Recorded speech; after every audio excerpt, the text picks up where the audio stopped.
Alhamdulillahirabbil alamin alladzi an'ama 'alaina bi ni'matil iman wal islam. Asyhadu an la ilaha illallah wahdahu la syarikalah wa asyhadu anna Muhammadan abduhu wa rasuluh. Allahumma shalli ala Muhammadin wa ala alihi wa ashabihi ajmain. Amma ba'd. Hadirin hadirat kaum muslimin dan muslimat yang dimuliakan oleh Allah Subhanahu wa taala. Alhamdulillah, kita kembali memuji Allah Subhanahu wa taala. Pada kesempatan ini kita kembali diberi kesempatan untuk bisa kembali bertemu, bersua di dalam majelis kita ini, kembali saling ingat, mengingatkan tentang hal-hal yang berkaitan dengan syariat, dengan persoalan-persoalan agama kita. Dan alhamdulillah, kali ini kita akan kembali melanjutkan pengajian kita tentang adab-adab dalam Islam. Salam salawat kepada Nabiullah Muhammad sallallahu alaihi wasallam, nabi yang senantiasa kita jadikan sebagai qudwah, sebagai contoh, sebagai suri tauladan dalam kehidupan kita. Jemaah yang dimuliakan Allah Subhanahu wa taala, pada pengajian kita yang lalu kita sudah menyinggung sedikit tentang persoalan atau adab menyangkut tentang pergaulan suami istri.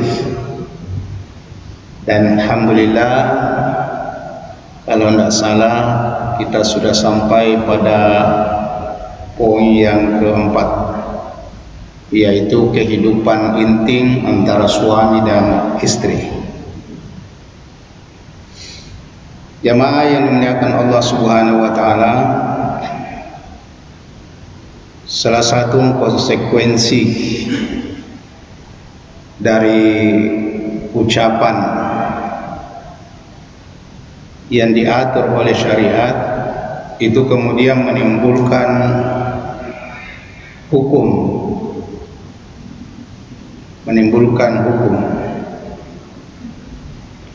bahkan bisa merubah satu kondisi dari hukum yang tidak boleh menjadi boleh, dari hukum dari haram menjadi halal. Nah, salah satu syariat yang mengubah sesuatu yang haram menjadi halal adalah akad nikah. Jadi begitu akad itu sudah diikrarkan, diucapkan, saya nikahkan engkau dengan si A dengan mahar titik-titik tunai karena Allah. Lalu kemudian laki-laki itu menyatakan, saya terima nikahnya si Anu binti Anu dengan mahar ya sekian atau titik-titik karena Allah. Lalu saksi atau wali mengatakan sah. Maka pada saat itulah pergaulan yang tadinya haram antara laki-laki dan perempuan menjadi halal dengan ucapan, dengan ikrar. Jadi memang tidak boleh kita dalam Islam itu mengucapkan sesuatu ya sembarangan, karena selalu ada konsekuensi syariatnya. Termasuk kalau ada seseorang mengatakan saya talak kamu, sekalipun main-main kepada istrinya, itu berlaku. Jadi ucapan dalam Islam itu ada yang memang ucapan sangat sakral, tidak boleh dimain-mainkan. Makanya ya, kalau ada seseorang yang nikah kemudian dia bilang nikah main-main, itu tidak boleh dipermainkan seperti itu, karena mengandung konsekuensi hukum syariah. Jadi bayangkan kalau kita sudah berikrar, sudah mengucapkan ikrar, maka sesuatu yang haram yang tadinya laki-laki perempuan itu bergaul haram, itu kemudian menjadi halal.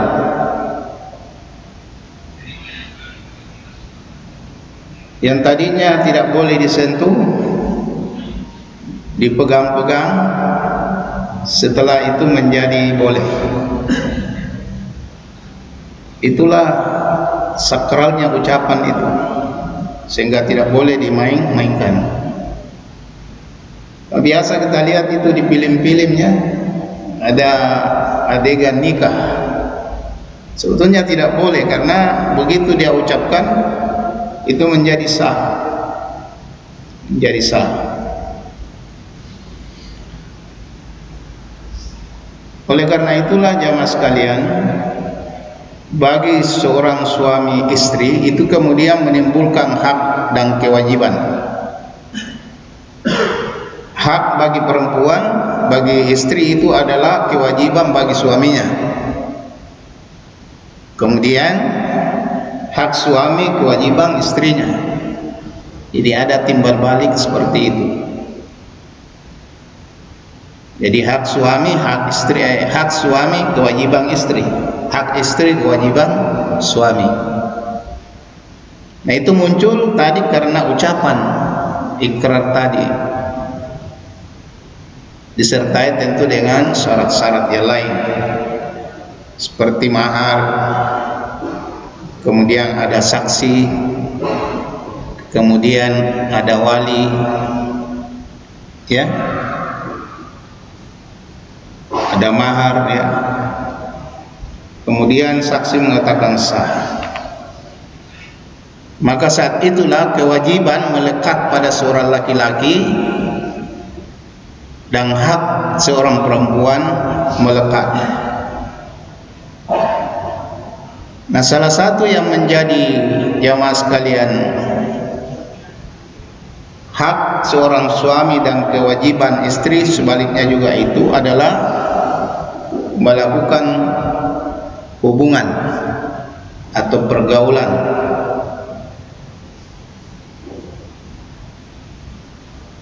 Atau biasa disebut kehidupan intim antara suami dan istri.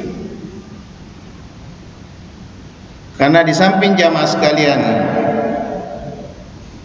di samping tujuannya untuk saling memenuhi kebutuhan, di balik itu sesungguhnya ada yang lebih penting, yaitu dalam rangka melanjutkan keturunan.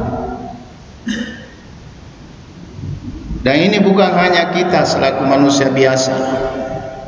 Kalau kita tidak punya keturunan, bukan hanya kita merasa was-was. Bahkan Nabi sendiri, para nabi-nabi yang lalu itu khawatir, seperti Nabi Ibrahim. Itu sangat khawatir sekali. Tidak dianugerahi anak, sampai-sampai dia memohon kepada Allah, Rabbi habli minas sholihin. Ya Allah, anugerahilah saya anak soleh. Jadi nabi-nabi yang lalu juga sangat khawatir. Kenapa? Karena keturunan itu sangat penting untuk melanjutkan terutama stafet perjuangan menegakkan agama kita. Jadi itu di samping untuk memenuhi kebutuhan rohani, di balik itu ada tujuan mulia sesungguhnya, yaitu dalam rangka melanjutkan keturunan kita untuk mengembang agama Allah Subhanahu wa taala di atas muka bumi ini. Nah, itu jamaah sekalian. Nah, tentu lahirnya keturunan ini dimulai dengan hubungan intim antara suami dan istri. Makanya kalau ada suami istri berjauhan, sulit, karena persoalan ini tidak bisa di WA, tidak bisa di SMS, harus orang yang qaribun, dekat. Nah, itu jamaah sekalian. Dan hubungan intim ini jamaah adalah merupakan hak dan kewajiban seorang suami. Begitu pula istri. Bahkan ada konsekuensi hukumnya. Kalau ada seorang istri yang diajak untuk melakukan hubungan lalu dia menolak, maka menurut hadis satu malam itu malaikat melaknat perempuan seperti itu. Jadi misalnya ada istri yang diajak melakukan hubungan, kemudian istrinya menolak tanpa alasan yang dibenarkan. Kan ada alasan menolak dibenarkan. Misalnya istri dalam kondisi haid, kita tidak tahu, tapi kita mau, lalu istri menolak, itu hak. Artinya itu dibolehkan, karena memang dilarang kita melakukan hubungan dengan istri pada saat haid. Itu boleh. Atau misalnya istri dalam kondisi sakit, tentu dibolehkan untuk bisa menolak. Tapi kalau tidak ada alasan yang hak, maka kewajiban dari seorang istri itu adalah memenuhi kebutuhan dari suaminya. Ya, kewajiban. Dan kalau ada yang menolak, menurut hadis itu malaikat akan melaknatnya sampai subuh, sampai pagi. Jadi ini ibu-ibu ini harus paham, ini yang begini-begini harus paham, ya. Ya kan biasa begitu, ada yang menolak tanpa alasan yang hak.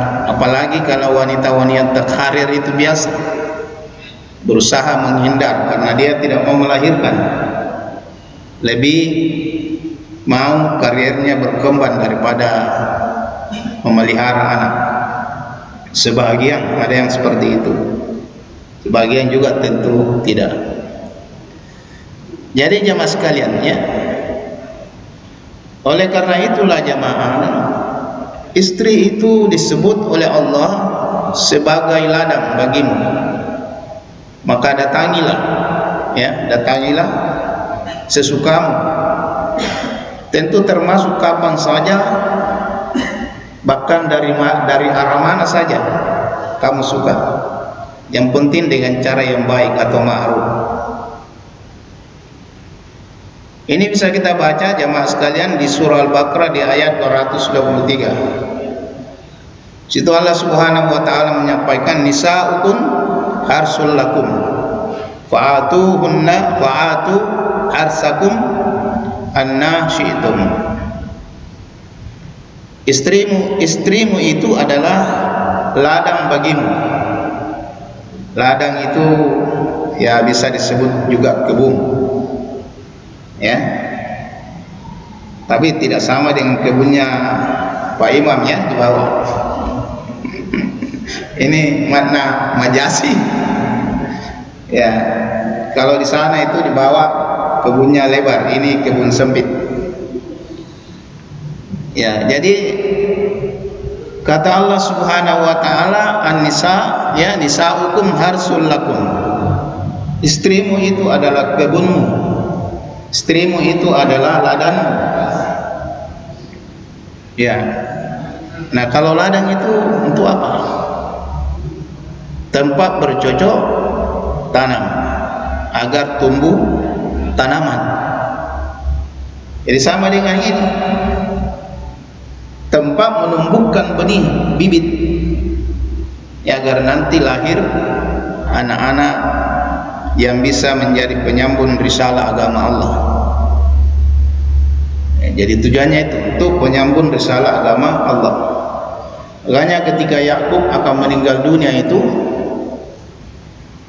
dia ingin memastikan kepada anaknya bagaimana agamanya setelah dia tiada lagi. Makanya Yakub berkata, ya,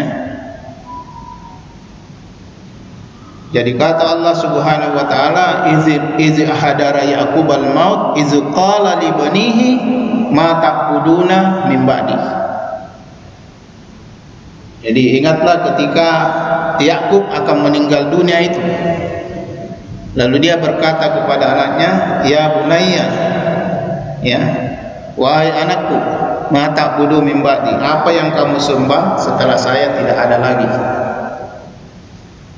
Jadi itu menandakan bahwa seorang orang tua memang berharap lahir seorang anak untuk melanjutkan agama Allah Subhanahu wa taala, sama dengan kita. Ya. Jadi bukan hanya dicita-citakan anak kita itu mau menjadi dokter, menjadi insinyur, menjadi sarjana hukum, menjadi dokter. Kalau itu ada sekolahnya, seolah kalau kita biayai jadi dokter. Tetapi untuk menjadi penyambung risalah agama Allah itu yang tidak ada jaminannya. Maka seorang nabi pun menjadi khawatir sampai dia bertanya di akhir hidupnya, ma ta'buduna min ba'di, apa yang kamu sembah wahai anakku setelah saya tiada lagi. Nanti anaknya mengatakan, na'budu ilahaka wa ilaha abaika Ibrahim wa Ismail wa Ishaq wa Yaqub. Barulah dia menjadi tenang. Saya akan menyembah Tuhan bapakku, Tuhanmu, ya, Tuhan bapakku Ibrahim, Ismail dan Ishaq. Jadi itu. Jadi jamaah sekalian, disebut di situ harsul lakum, dia adalah kebun kita, tempat menanam bibit untuk tumbuh menjadi anak-anak yang kelak lahir menjadi anak-anak yang soleh. Jadi itu sesungguhnya itu tujuannya. Jadi bapak-bapak jamaah sekalian, kalau mengharapkan dari hubungan bapak suami istri itu lahir, jangan sembarangan berharap lahir seorang anak yang soleh atau cucu-cucu yang soleh, karena kita sudah tidak punya lagi misalnya kemampuan, ya. Jadi berharap seperti itu, lahirnya seorang anak yang soleh. Makanya itu Nabi Ibrahim berdoa, Rabbi habli minas solihin, ya Allah anugerahilah saya anak yang soleh. Ini kan sebagian orang tua tidak, anugerahilah ya Allah saya seorang dokter, anak dokter, anak sarjana hukum, anak sarjana teknik. Lupa berdoa untuk bagaimana anaknya itu menjadi anak-anak yang soleh. Jadi itu jamaah. Jadi dari hasil hubungan itu, setelah menggarap kebun itu, diharapkan lahir seorang anak yang soleh. Maka kata Allah Subhanahu wa taala, fa'atu harsakum anna syi'tum. Ya, maka datangilah ladang itu kapan saja dengan cara yang baik. Jadi datang kapan saja. Jadi sebetulnya melakukan hubungan dengan suami istri itu tidak mesti waktu-waktu tertentu, kapan saja. Kapan saja bapak mau dan istri tidak berhalangan, silakan. Silakan. Ya tentu jamaah sekalian dengan etika. Jangan di hadapan orang banyak. Ya, jangan di hadapan ya orang lain. Nah, itu jamaah sekalian. Kemudian kata Allah Subhanahu wa taala, dan persiapkanlah amal untuk dirimu serta bertakwalah kepada Allah. Jadi jamaah sekalian itu, nah, gimana caranya mendatangi istri itu? Bagaimana caranya jamaah sekalian mendatangi istri itu?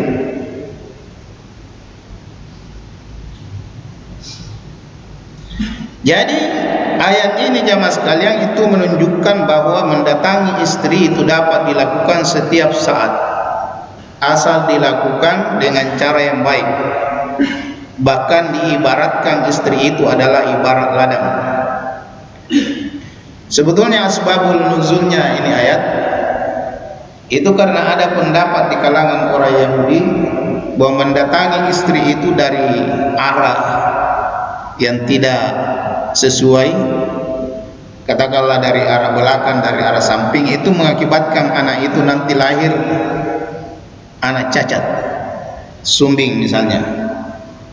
Maka turunlah ini ayat, tidak, pokoknya kau datangi saja dari mana arah saja, dari arah mana saja yang kamu suka.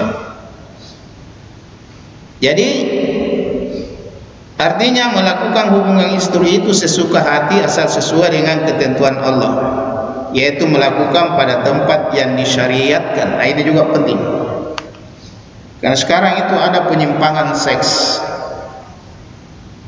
bukan tempatnya yang dia pakai, bukan, tapi tempatnya keluar kotoran.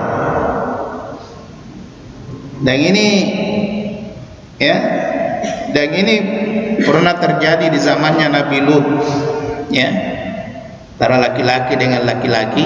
Dan yang dilakukan tempatnya itu bukan, ya, laki-laki kan tidak punya, maaf ya, tidak punya lubang di depan, di belakang.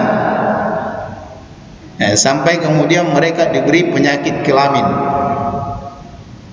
Nah itu, makanya ditekankan di sini yang penting pada tempatnya sesuai dengan ketentuan Allah, tempat yang telah disyariatkan, bukan tempat yang terlarang, ya, seperti dubur. Sebab tempat ini terlarang, ya, jangan sampai ya sama dengan apa yang dilakukan oleh umat Nabi Lut alaihissalam, yang melakukan hubungan dengan sesama melalui dubur, ya. Kemudian mereka ditimpakan azab berupa penyakit kelamin. Nah, di dalam hadis disampaikan, la yaka'anna ahadukum alam ra'atihi kama taqa'ul bahimat wal yakum bainahuma rasul. Jadi begini, Rasulullah mengatakan, jangan salah seorang di antara kalian mendatangi istrinya seperti binatang, tetapi hendaklah ada perantara di antara mereka. Para sahabat bertanya, apa yang dimaksud dengan perantara wahai Rasulullah? Beliau menjawab, ciuman dan kata-kata mesra. Jadi ini pelajaran buat kita jamaah, bahwa melakukan hubungan dengan istri itu tidak boleh silangsungan. Tidak boleh langsung. Tetapi menurut Nabi harus ada pemanasannya. Nah, apa pemanasannya? Ini tidak apa-apa kita buka, ya, karena ini ajaran Nabi. Yaitu mencium istri. Nah, itu mencium istri artinya ini juga sebetulnya kalau dibawa kepada pengetahuannya, sebetulnya melakukan memulai dengan pemanasan seperti itu membuat istri lebih siap, ya, lebih siap. Karena pada saat misalnya siap, bahagian yang kita perlukan itu terbuka dengan sendirinya, sehingga membuat istri itu tidak mengalami kesakitan. Kalau langsung-langsung jamaah, coba bapak tanya kalau istrinya tidak siap betul lalu dilakukan hubungan itu, pasti dia merasakan sakit. Pasti dia merasakan sakit. Cuma kan biasa ada ibu-ibu tidak mau sampaikan ke suaminya. Makanya ajaran Islam menurut ajaran Nabi kita harus ada perantaraannya, yaitu pemanasan. Nah, salah satunya dengan cara mencium atau memberi kata-kata mesra. Ini hadis ini diriwayatkan oleh Abu Daud, bahkan disahihkan oleh Albani. Tapi ini anak muda jangan membayangkannya. Ini anak muda jangan membayangkan apa yang saya sampaikan ini. Tapi orang tua yang sudah punya istri, ya ini dipraktikkan. Tapi tidak apa-apa menjadi wawasan pengetahuan supaya nanti punya istri dipraktikkan. Atau mungkin termotivasi dengan pengajian pengajian kita malam ini, ya. Nah itu, ya tidak boleh selangsungan. Nah itu, jamaah sekalian. Jadi jangan seperti binatang kata Nabi. Jadi seorang suami itu yang melakukan hubungan dengan istrinya tergesa-gesa, tidak memberikan pemanasan, itu disebut oleh Nabi seperti binatang mempergauli betinanya. Kan itu, coba perhatikan itu. Kalau sapi kalau dia mau ya naik saja begitu, tidak ada pemanasannya. Tapi saya sebagai orang peternakan itu justru melihat, justru ada juga itu yang tidak langsung. Tidak langsung dia mulai dulu macam-macam dia lakukan, ya, macam-macam. Jadi jangan sampai kita kalah dengan sapi. Sampai kita kalah dengan sapi. Nah itu jamaah sekalian. Jadi hadis ini jamaah itu menunjukkan bahwa hubungan intim dalam pernikahan bukan sekedar pemenuhan syahwat, ya, tetapi harus dilakukan dengan etika dan kasih sayang. Ini menurut penafsiran Ibnu Katsir. Sedangkan menurut hadis Nabi itu menekankan pentingnya membangun keintiman melalui pendekatan yang lembut. Bahkan diajarkan kita romantis agar hubungan suami istri tetap harmonis. Ini menurut pendapat Ibnu Hajar.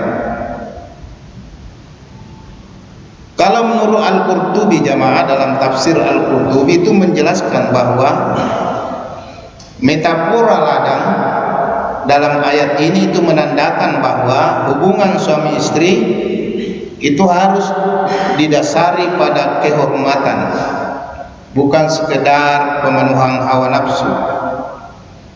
Kalau menurut Al-Ghazali dalam Ihya Ulumuddinnya itu menekankan bahwa komunikasi, kelembutan dan hubungan suami istri, dalam hubungan suami istri itu merupakan bahagian dari ibadah yang bernilai pahala jika dilakukan suami istri, ya, dengan niat yang baik. Jadi itu jamaah. Nah, setelah itu jamaah sekalian, kita kemudian dituntun. Setelah itu, ya, setelah pemanasan tadi, kemudian kita dituntun untuk membaca doa. Apa doanya jemaah? Mungkin kita semua sudah hafal, ya. Bismillah, Allahumma janni minasyaitan wa janni minasyaitan ma razaqtana. Jadi setelah tadi itu melakukan ya awal itu, kemudian kita dituntun untuk membaca doa. Jadi doa ini jamaah sekalian adalah perlindungan kepada Allah agar syaitan itu tidak ikut menikmati apa yang kita nikmati. Jadi ada orang yang bergaul dengan istrinya itu jamaah, itu dibantu dan setan ikut menikmati bersamanya. Kenapa? Karena dia tidak memulai dengan doa, tidak memulai dengan bismillah. Jadi hati-hati, hati-hati. Jangan sampai setan ikut menikmati apa yang kita nikmati. Jadi kalau bapak sudah membaca doa seperti itu, apa tugasnya ibu? Kalau bapak sudah membaca bismillah, Allahumma jandi minasyaitan wa jandi minasyaitan ma razaqtana, ibu dalam hati mengatakan amin. Amin. Karena di situ, di lanjutan hadis itu jamaah, siapa yang melakukan hubungan dengan suami istri kemudian menghasilkan terjadi pembuahan, kemudian lahir kelak anaknya, maka anaknya itu insya Allah akan terlindung dari gangguan setan. Jadi terlindung dari gangguan setan. Ya. Mudah-mudahan juga jamaah, anak-anak yang lahir dengan bismillah itu membawa keberkahan, karena sesuatu pekerjaan yang dimulai dengan bismillah itu akan mendatangkan berkah.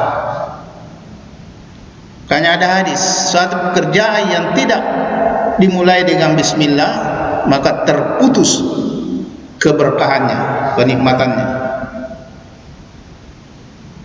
Jadi kalau anak yang lahir tidak mendapatkan berkah disebabkan karena kita tidak memulai dengan doa tadi, dengan bismillah misalnya, maka lahirlah anak-anak yang tidak dibismillahi. Makanya itu biasa ada ungkapan orang tua kita, kalau ada anak-anak yang sangat nakal, biasa orang tua kita itu keluar dari mulutnya, karena anak dan kapan dibismillahi. Jadi itu penting jamaah sekalian, ya, penting.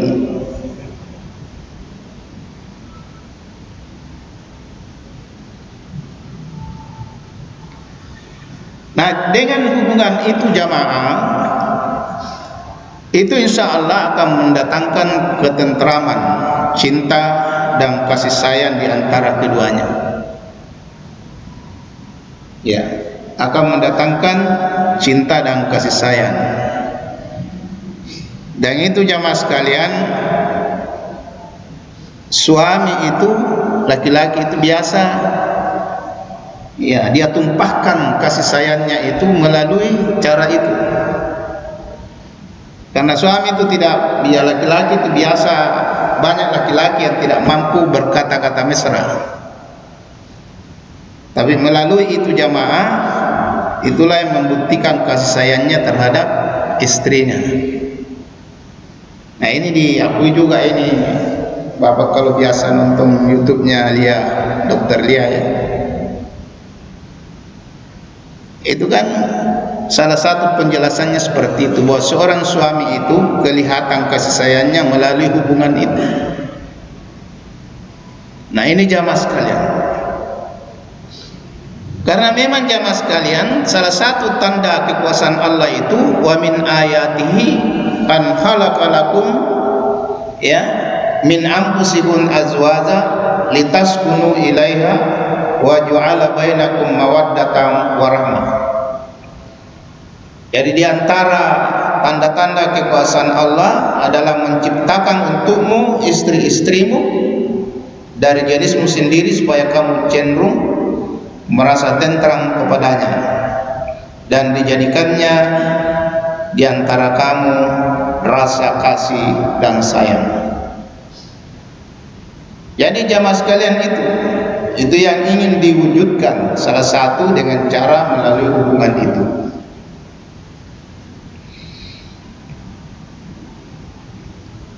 Nah kemudian jamaah sekalian, ya, setelah melakukan hubungan itu ada perintah yang diperintahkan kepada kita, yaitu bersuci. Bersuci atau perintah mandi junub. Ya, ini jangan sampai ada pasangan suami istri yang tidak tahu mandi junub. Sudah ada anaknya 2, 3, 4 belum tahu mandi junub. Jadi agama kita ini, jamaah Islam ini agama yang sangat sempurna. Itu tentu telah mengatur segi-segi kehidupan kita sampai hal yang sekecil-kecilnya. Dan salah satu yang diatur itu adalah bersuci setelah melakukan hubungan dengan pasangan suami istri.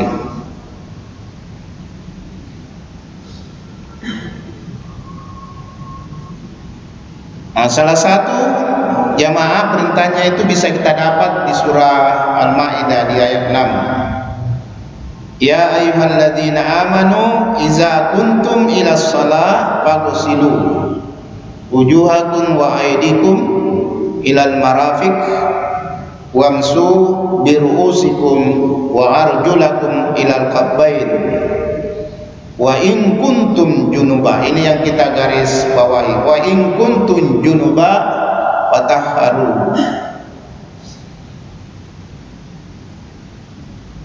Hai orang beriman, apabila kamu hendak melaksanakan sholat, maka wamsahu biru'usikum wa aydikum ilal. Pertama jamaah sekalian disebutkan di situ iza kuntum ila shalah faghsilu. Faghsilu itu bersucilah atau basuhlah. Nah, salah satu yang diperintahkan oleh Allah, wa in kuntum junuba fatahharu, apabila kamu junub. Jadi tadi itu akibat dari hubungan suami istri itu kemudian menimbulkan satu akibat buat kita, yaitu junub atau berhadas. Nah, Allah Subhanahu wa taala mengatakan fatahharu. Di sini diartikan mandilah. Mandilah. Atau biasa disebut mandi wajib. Mandi wajib ini sebetulnya bukan hanya ketika kita habis melakukan hubungan suami istri, termasuk ibu-ibu kalau habis melahirkan nipas kemudian suci, itu diwajibkan juga mandi wajib. Atau ketika ibu-ibu telah kedatangannya, datang pulang setiap bulan, itu juga diwajibkan mandi wajib.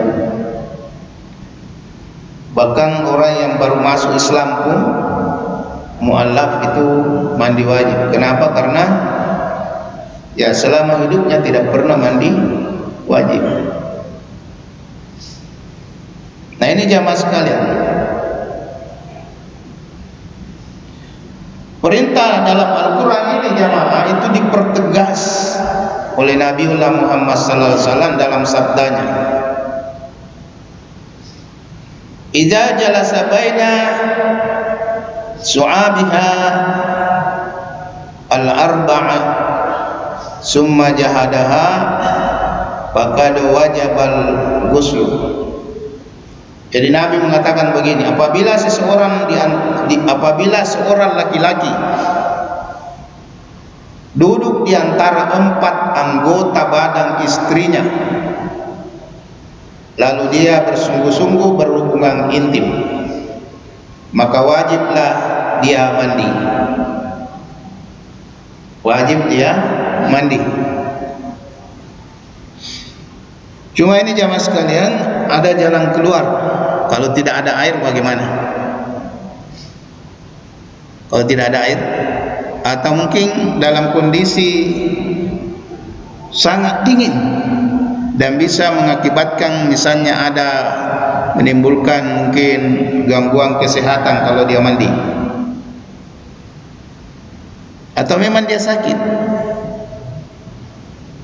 Bambang-bambang kalian apa kasih anak, tapi kan mana mau bambang kalian napas saja. Setelah itu kan sulit mandi. Sulit mandi. Bagaimana jalan keluarnya? Ya, kata Allah di surah Al-Maidah tadi itu, fatayammamu sa'idan thayyiban, bisa bertayamum dengan tanah yang bersih. Itu bisa menjadi pengganti dari mandi wajib. Kalau tuntunan tarjih itu jamaah sangat simpel, bagaimana bertayamum. Dan ini juga penting. Terkadang ada orang yang tinggi sekolahnya sampai profesor tidak tahu bertayamum. Pernah kita Baitul Arkam itu jamaah, seorang profesor disuruh bertayamum. Apa yang dia lakukan? Akalimu murki. Bayangkan kalau orang tayamum baru berkumur. Jadi penting ini. Tadi saya menguji kompreng Al-Islam Muhammadiyah. Ada mahasiswa saya suruh bertayamum, tidak tahu juga. Ada juga tidak tahu. Saya tanya, sudah adik-adik? Sudah.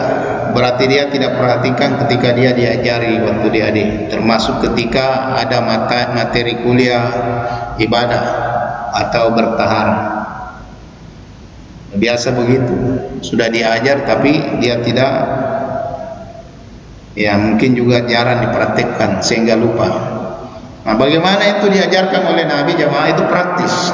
Letakkan tangan. Ya jamaah, silakan letakkan tangan di tempat yang di mana saja, termasuk tembok ini ada debu di situ, termasuk di situ di karpet, di lantai, atau kalau kita di atas pesawat, bahkan di badan kita ini ada. Jadi letakkan tangan di mana saja yang dianggap mungkin ada debu itu, kemudian ditiup atau dikebas. Kemudian setelah itu famsu biwujuhikum, disap ke muka. Kemudian wa aidikum, di tangan. Jadi caranya dorong saja begini, baru dibalik. Selesai. Ada orang bertayamum sampai dia balik sampai ke sikunya. Beda antara wudu dengan tayamum. Kalau wudu itu disebutkan ilal marafik, wa aidikum ilal marafik, tangan sampai siku disebut. Kalau tayamum hanya disebut wa aidikum, tangan. Jadi tangan ini maksudnya ini, bukan sampai siku. Nah, ini yang terkadang keliru. Jadi kalau ada orang habis melakukan hubungan dengan istri, dengan suami, lalu dia tidak sanggup mandi karena mungkin gangguan kesehatan, atau mungkin tidak ada air yang bisa dipakai untuk mandi, ya, atau terlalu dingin. Karena seperti misalnya begini, ada orang yang menikah pergi ke Malino, di Kandreapia, pengantin baru, mau bangun mandi dingin sekali, kayak batu es, tidak sanggup. Nah, daripada dia sakit, kalau mandi ya tayamum. Fatayammamu sa'idan thayyiban, mandilah bertayamumlah dengan ya tanah atau debu yang bersih, yang baik. Jadi jamaah sekalian itu. Tapi kalau kita normal, inilah yang dikatakan oleh Nabi. Apabila seorang laki-laki duduk di antara 4 anggota badan istri, lalu dia bersungguh-sungguh berhubungan intim, maka wajib dia mandi. Hadis Bukhari dan Muslim. Artinya di sini jamaah sekalian melakukan, ya, jadi berada di antara keempat anggota istri dan bersungguh-sungguh melakukannya. Artinya bukan hanya sekedar berada di posisi itu, tapi memang dia lakukan betul. Nah, kalau di hadis lain itu apabila bertemu 2 persunnatan, maka dia wajib mandi. Itu bahasa hadis. Apabila bertemu 2 persunnatan, maka dia wajib mandi. Kalau hanya sekedar naik kuda, tidak ada aktivitas lain, ya, tidak melakukan itu, tidak bertemu dua persunatan, maka tentu tidak wajib mandi.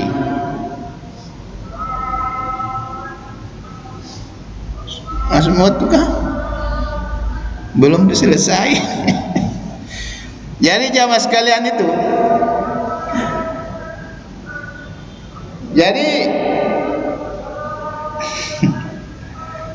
jadi aswabiha al-arba dalam hadis ini secara bahasa itu berarti 4 bagian tubuhnya.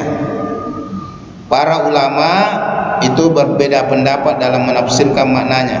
Kalau menurut mayoritas ulama, baik itu mazhab Syafi'i, Hanafi, Hambali dan Malikiyah, ini menurut ijma' ulama itu mengatakan bahwa yang dimaksud dengan 4 anggota badan istri itu adalah kedua tangan dan kedua kakinya.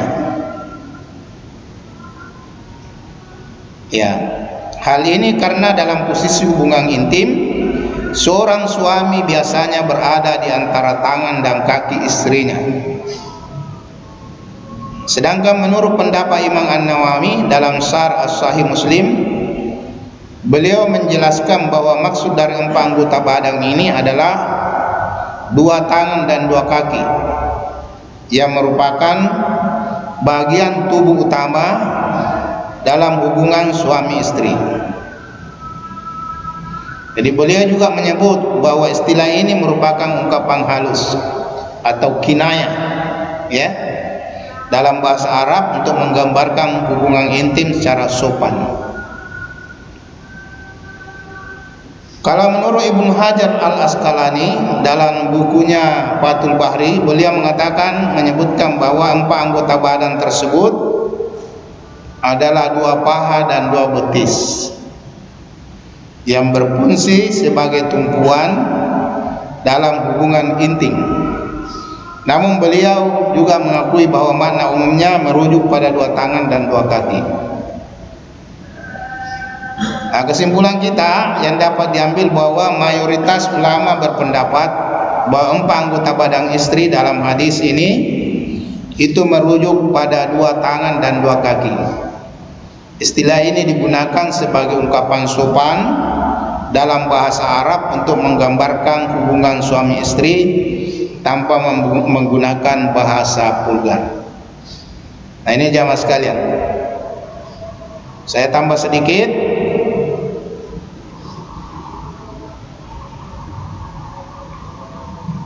Mandi jamaah sekalian setelah melakukan itu syarat untuk melakukan ibadah, supaya kita punya ibadah menjadi sah, terutama sholat.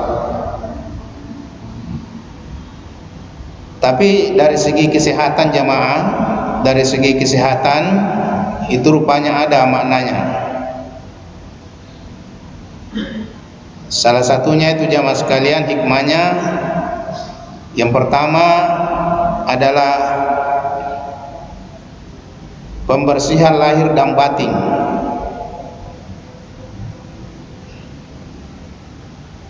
Menghilangkan rasa berat dan lemah pada tubuh kita, kemudian menyegarkan jiwa serta memulihkan kesiapan mental untuk beribadah dan berzikir. Karena pada umumnya itu jamaah, kalau seseorang habis melakukan hubungan itu agak capek. Nah, untuk menyegarkan kembali itu agama kita mengajarkan mandi supaya segar kembali. Itulah hikmahnya, salah satu hikmahnya. Jadi agama kita ini luar biasa jamaah sekalian. Saya kira itu. Kita belum menyinggung bagaimana cara mandi wajib, ya, baru sampai pada tataran ya perintah untuk melakukan mandi wajib itu. Saya kira demikian, karena waktu sudah masuk. Saya mohon maaf kalau pengajian kita kali ini agak-agak sedikit tidak biasa. Tapi ini juga ajaran agama kita yang mesti kita ungkap. Kalau dulu itu jamaah, kalau dulu itu pengetahuan seperti ini itu dikulambui. Jadi para guru itu memanggil kita masuk dalam kelambu, baru di situ diberitahu. Ya, diberitahu. dari pengasingan di kulambui. Tapi kita jamaah sekalian tentu tidak seperti itu, karena ilmu itu harus disebarkan. Bahkan kalau itu tidak diamalkan, kita dianggap seperti pohon besar yang tidak berbuah. Saya kira demikian. Jika ada kekurangan, itu datanya dari saya pribadi selaku manusia daib. Jika ada kebenaran, datanya dari Allah Subhanahu wa taala. Nasrun minallah fatul qarib wa basyiril mu'minin. Assalamualaikum warahmatullahi wabarakatuh.